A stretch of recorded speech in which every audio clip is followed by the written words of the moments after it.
Hi, we're back, and I am here with Abby Bauman. She has joined us for our second candidate interview. So we're going to go ahead and just get started. Welcome, Abby. Thank you. Congratulations for making the decision to run for school board. Thank you. We look forward to this conversation with you. Yes. And the obvious first question is tell us who you are Mhm. and what motivates you to become a school board Okay. member. Well, my name is Abby Bauman. I am a resident of Clear Lake. I have lived in Clear Lake most of my life. I grew up in Clear Lake, went to school all through grade school, high school, graduated from Clear Lake, went to Drake University and studied pharmacy there. Moved back to the area, and now I am living again in Clear Lake and have two boys in Clear Lake schools. Along with that, my mom is a retired Clear Lake teacher. And my dad is a retired janitor, district maintenance, and bus driver for Clear Lake too. So had a lot of experience with the Clear Lake School District. You've heard a lot of things about school Yes. over the years. Yes, I have. Lots of stories, lots of different perspectives, which makes it Mhm. interesting to running for school board because you can see things in different people's perspectives and different views. So what's your motivation? My Yeah. motivation is my kids, my nephews, all of the students in Clear Lake, just making sure that they're getting the best education they can possibly get from the Clear Lake School District. Yep, that's wonderful. Yeah. Yeah, and beyond your motivation for running for school board, what are maybe some of the activities that you've been involved in the district? In the district, most recently been involved with the PTO at the elementary school. Beyond that, just some other things, just kind of volunteering when I can volunteer within my schedule and things like that, helping out with the schools. If there's donations and things like that, just allowing, any time that I can volunteer. So as you think about becoming a school board member, and you think about education right now, locally and in the state, what do you think are the biggest challenges that we're facing right now? There's always big challenges. I mean, in every school district, of course, funding is always the biggest one. Where is the money coming from and how do we use that money?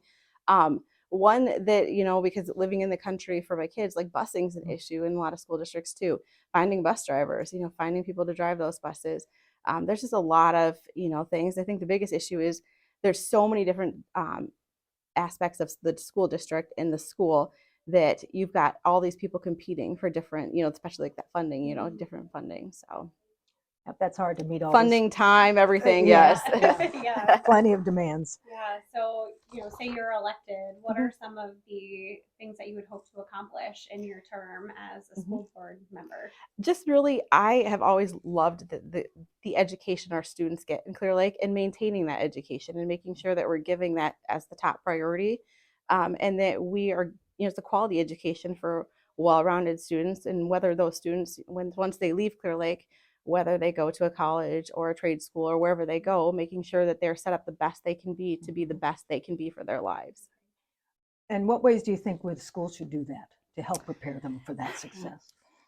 Just lifelong skills. I mean, lifelong learning skills, things that in life that you learn later on, just to work with them and to teach them, how to get involved in different activities if they want to get involved in activities, getting involved in, programs within the community, learning community involvement, also learning just what opportunities are out there for them for furthering themselves. So getting them involved with businesses in the district that maybe we don't necessarily have involvement with. And I think there's a lot going on with everything with trade schools, and there's a lot out there for them, and there's a lot of avenues where you can, helping them to get to those places where they can be the best.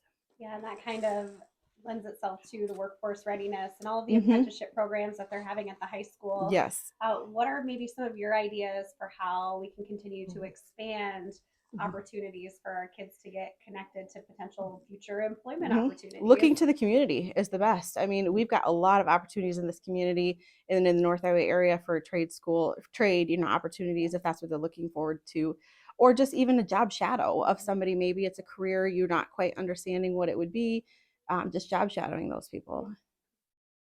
So take a step back and on the balcony of being a school board member, if you would. What are the most effective, important characteristics of a great school board and a great school board member? A great school board is anyone who can look at the whole picture of the school district, what's going on from the elementary school to the high school, and make sure that you're looking at all the priorities that are within that school. We focus a lot sometimes in high school. but the elementary, is there too. And so making sure that we're doing the best we can do for every grade in that school. And it may not always be the most positive thing, and it may not be the liked thing, but sometimes you have to just think about the greater good of the whole school and what's going on, because there's a lot of pull in different directions with different things. Mhm. So as a school board member, what characteristics would you hope to bring to the board to strengthen it or make sure it's That's a good smooth? question. Really thought of that. I guess my strength is with my work and everything is I write a lot of policies and procedures, and also implementing policies and procedures. So making sure that it's not just a piece of paper in a policy, that it's understood and it's every day, used. So those are some of my strengths that I have with school, with my work, and involvement in what I've been involved in is writing policies and procedures, and then also just making sure that those are being followed, and that you're compliant with everything. Policies and procedures are a huge part. They are a huge part of healthcare too, so that's where I get that involvement from that. And then just I go out with my job and make sure that everyone understands it, that it's written in a way that can be understood, and that everyone is following the best that they can, and that if there's a shortcut, why are we making that shortcut? What's going on? Problem solving, all of that. One of the other responsibilities besides policy writing, as you know, is evaluating the superintendent. Correct. So what criteria would you find most important upon which to evaluate a superintendent's effectiveness? Superintendent's got a hard job to fill, or a hard job. And I really think that there's a lot of hats they wear. I mean, the basis of them is their budgeting, looking at the finances of the school, making sure we can meet those finances, but also need to have a focus of the kids, and that it is about the kids. And then I think just a lot of it too is community involvement in the community, and making sure that they're seen, that they're not just somebody behind a door, that they're involved in the school and in the community and understanding. But their basis, is they're working a lot on that budget of the school and that finance, and that's not a fun job for anyone. So limited funds, competing resources, yes, funds. restricted funds. I mean, there's teacher pay, I mean, you've got your other staff pay, like we talked about, trying to find bus drivers. I mean, there's just a lot of things that their hat is they're wearing a lot of hats. Yeah, they certainly are. You mentioned you work in healthcare, and there are a lot of societal issues, from healthcare to poverty to hunger. What role, if any, do you see the school playing in these types of societal issues? I think the school can play a lot of issues, or a lot of solve a lot of those issues and things. And a lot of it is, I know there's programs already in place, but making sure that those programs are understood. There's, at the elementary school, they do little packs for kids for the weekend. So they give them every Friday, understanding what those are going on, and getting, that involvement in the community and in people who maybe wouldn't know that those things are going on. And I think the PTO at the elementary school has been doing a really good job. It's just starting off, so it's newer, and trying to get those things up and going. Just forming those resources, like the elementary school and the junior high, or in the middle school, both have, programs for clothes for the kids. We just did that share coat drive, yes, share coat drive. So just different things like that, and making sure that the kids in the school that are suffering, have those issues, might be able to get those resources. I guess the biggest thing is connecting the resource with the need. So that brings up another question around needs and society and all that. And a lot of legislation at the state level that's gotten a lot of attention lately for schools. Specifically, a lot of comments on the state level and locally about ESA vouchers, and also about access to different books, book recommendations or selections, and so on. What thoughts do you bring to that legislation? I guess I kind of go back to the healthcare thing with healthcare. Like, there's certain ages of children that cannot understand certain things, so there should be some restrictions on books for students or for kids in a certain ages that they cannot understand without adult, interpretation, parent guardian interpretation, or helping them understand it. It's just too deep of material for them. So I don't agree to banning books, but there should be some restrictions on them, because as a parent, I want, I want to know what my kids are reading and I want to know what's going on. But having that conversation with them on that level that might have some adult content to it, that a child in elementary school may not understand the complete content of it. Would you like to weigh in on the ESA voucher issue? The voucher program, I'm still mixed on that. I think it's still so new to see what's going to happen.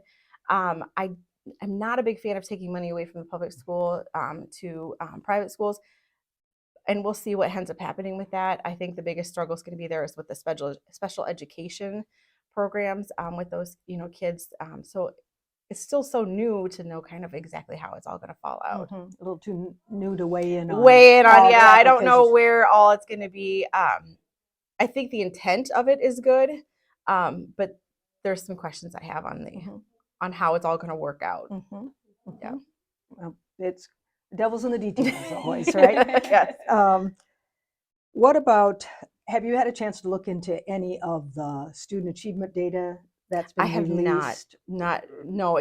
Okay. Have you thought about where you think our district in particular ought to look at or emphasize or bolster or anything like that? Have you Yep. I about think that? always we need to look at like any of those, the data and anything like that, and looking at what like the graduation rate is, absenteeism, any of those factors, looking at those to see what is going on, and then going down into that and being, why is this happening? What do we have going on here? I think that there's been a lot of improvement with the junior high, middle school area with the esports. It seems like there's been a lot of encouragement from kids who wouldn't normally be involved in an activity to be involved in those. And there was just a fundraiser done at the middle school looking to getting some equipment for the esports room and things like that. So looking for areas where there might be kids who somehow we need to get them interested in something that would keep them involved in it. Yeah. And just to dig back to your healthcare background, the pandemic obviously weighed heavily, especially on some of those kids who were, in those critical learning to read years. Any thoughts or ideas on how to bring them along and ensure that they get back on track with the milestones that they need to achieve? It is a struggle. And as the mom of one of the kids who was in kindergarten when the pandemic happened, it was a big struggle, and it still is a struggle to try to catch up with reading. And you would just not think that would be something affected by that. But it was definitely reading. Their speech even has been delayed in some students. So there's going to be a struggle. And those kids are just, it's going to have to just be a working through the whole process. And unfortunately, it's not just us here in Clear Lake. It's everywhere that's had that issue with that. I think we've learned a lot from the pandemic in that kids at that age, like with masks, affected speech because they didn't see the speech going on. They were covered. Reading was difficult because they weren't reading out loud, in certain aspects of the school where they could read out loud to parent volunteers, grandparent volunteers. So I think it's going to be an uphill struggle for those kids. And, I just work every day, with my son, trying to get him to read better and more fluently and all of that. So yeah, it's unfortunately, I think there was a lot of learnings from the pandemic that we've learned a lot for future. And yeah, and I think you mentioned, just taking time to read with your kids too, and getting volunteers out of the school. They are so important to that. They are so important, yeah. Those, and you didn't know, because with my older son, the grandparent volunteers and his reading, how much that improved his reading, having those grandparent volunteers come in and they would read, have the kids read to them, and then missing that with the younger one. It was like, this is an important aspect of the school. Yeah, most definitely. So thinking about you as a board member now, what do you hope to accomplish? And this would be your chance to give us any information of a question we didn't ask that you wish we had. So kind of, again, get on the balcony of your role and what you bring to it and what you hope to bring to it, and anything else that voters need to know about you. Yep. I think the biggest thing is I want to see our school district succeed. I think there's a lot of different perspectives and different things within the school district that are all equally important and all have a vital role in it. And so making sure that we're maintaining support for all of those, different aspects of the school, from the janitors, from the bus drivers, from the teachers, from, even the principals to the secretaries. I mean, there's so many people. And I truly, with my interaction with the Clear Lake School District, have felt that they truly all have the kids' best interests at heart. And I just want to make sure that we continue that we don't lose sight of that focus of the kids, and that they're getting top education that they can get, a well-rounded quality education at Clear Lake. Thank you. Yep. Oh, great. Thanks so much, Yeah. Abby. Thank you so much for tuning in to our second candidate interview. Again, I've already said it, but please make plans to vote. It's so important for our school and for our community. Thank you so much.